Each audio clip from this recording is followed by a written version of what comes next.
বেরিয়েছিলে? সকাল 10টা 10:30টার দিকে ডিউটিতে। আচ্ছা, প্রতিদিনের মতনই বেরিয়েছিলে? হ্যাঁ, প্রতিদিনের মতো। তো কী কাজ করতেন? তিনি সেরিকালচারে গ্রুপ ডির পোস্টে ছিলেন। কি জানতে পারলেন? যে কালকে ভোটের ডিউটি আসছিল, ডিপ্রেশনের মধ্যে ছিলেন। আচ্ছা। কালকে বাড়ি থেকে বলা হলো যে কী হয়েছে, ভোটের ডিউটি আসছে তো আবার কাটানো যাবে, প্রতিবারই তো হয়। তারপরে তো রাতে ঘুমাতে পারছিল না ঠিক করে, যাই হোক সকালে ডিউটিতে আসলো। তারপর বাড়িতে ফিরতে অনেকটা লেট হয়ে যাচ্ছে, 5টা পার হয়ে গেছে, 5টার দিকে বাড়ি ফেরে। তারপর 8টা বাজে যখন মা বললো বাড়ি যা দেখায় কী হয়েছে, তো এই কলেজের স্টাফদেরকে ফোন করা হলো, বললো যে ওখানে যা খবর নেয় গার্ডের কাছ থেকে কখন বাড়াইছে, তাহলে বোঝা যাবে হয়তো কোথায় গেছে। গার্ডের কাছ থেকে খবর নিলাম, গার্ড বললো যে সেরিকালচারের রুম খোলা আছে, হয়তো কাজ হচ্ছে। তো গার্ড আর আমি আসি, আর তারপরে সে দেখি যে ফাঁসি দিয়েছে। বাড়িতে এই ব্যাপারে কিছু না, খালি ভোটের ডিউটি আসছে ওটা নিয়ে কথা হয়েছিল। এর আগেও কি ভোটের ডিউটি করেছিল কোনো সময়? এর আগে বহুত দিন আগে ভোটের ডিউটি করেছিল, আর ভোটের ডিউটি প্রতিবারই আসে। এর আগে বড় আসছিল, টেনশনে পেচ্ছা বন্ধ হয়ে গেছিলো এবং হাসপাতালে ভর্তি হয়েছিল। সেটা কি কোনো সময় ভোটের ডিউটি করতে গিয়ে কোনো সময় কি ভয়ের কোনো সময় কথা বলেছিল যে ভয় হয়? ভয় হয়। কি বলেছিল? এখন যা পরিস্থিতি ভোটের সময় দেখছে, ওই থেকে হয়তো ভয় পেয়ে গেছে।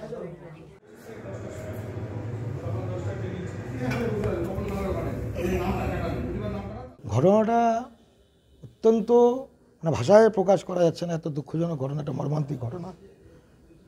আমাদেরই কলিগ, একসঙ্গে আমরা দীর্ঘদিন চাকরি করছি, সুধীর সরকার। এই ঘণ্টাখানিক আগে আমার কাছে ফোন যায় যেরকম সুধীর এরকম ফাঁসি দিয়েছে ডিপার্টমেন্টে। আমাদের ধারণা ওই গতকালও আমার এখানে গেছিলো ভোটের নাম কাটানোর জন্য, সুগারের রোগী, হাই সুগার। এবার একটা টেনশন, একটা ওরকম ধরনের যে কোনো ঘটনা হলে ওই সেখানেই টেনশন করতো খুব। তো গতকাল গেছিলো, তো আমি বললাম ঠিক আছে, তুই ভোটারের যে কার্ড আছে তার জেরক্স নিয়ে অ্যাপয়েন্টমেন্টের এটা নিয়ে দেখছি কী করা যায়, তোরটা করতেই হবে, চিন্তার কিছু কারণ নেই। আমার ধারণা যে ওটাই টেনশন আর রাখতে পারেনি। হ্যাঁ, আর ওটাই তো পড়েছিল ওই যখন এখানে আমরা এসে দেখলাম যে ভোটের ডিউটি যে অ্যাপয়েন্টমেন্ট লেটার সেগুলো পড়ে আছে। এটা আমাদের ধারণা যে, তবে ইউনিভার্সিটির তরফের এই ধরনের কোনো ব্যাপার নেই যে যার জন্য ওকে ফাঁসি দিতে হয়েছে, এটা আমাদের যতটা জানি। কেন গতকালের ঘটনাটাও জানি, অনেকক্ষণ ওর টেনশন করছিল 1 ঘন্টার উপরে। আমি কি করবো, তাহলে তুই বাড়ি চলে যা, বাড়ি চলে তোর চিন্তা করতে হবে না, চলে যা। তো আমরা 2-4টা নাম যারা এই ধরনের অসুস্থ, সারা বছরই ওষুধ খায়, এরকম আছে আমাদের, তাদের 2-4 জনের নাম আমরাও ডিএম সাহেবের এখানে দিয়েছি, ঠিক আছে, আমাদের নেতার মাধ্যমে দিয়েছি আর কি। তো হয়তো পৌঁছায়নি বা পৌঁছে গেছে, হয়তো আজকে একটা কিছু হতোই ব্যবস্থা। আমার ধারণা এটাই হবে ঘটনা, কেন আর তো কোনো ঘটনা খুঁজে পাচ্ছি না। না, ভোটের ওর একটা একটু পরপরই ওকে ইউরিনের প্রবলেম আছে, কিছুক্ষণ পর উঠে যেতে হয়। তো ওটা ওর টেনশন করতো, ডিউটি করতে যাওয়া একটা টেনশন ডিজিজ থাকে না, তো ওর এই টেনশনটা শুধু এই ব্যাপারে না, যে কোনো ব্যাপারেই একসঙ্গে চাকরি করে দেখেছি, যেটাও বলবে যতক্ষণ না পর্যন্ত সেই কাজটা হবে বারে বলতে থাকবে, এরকমই ব্যাপারটা আর কি।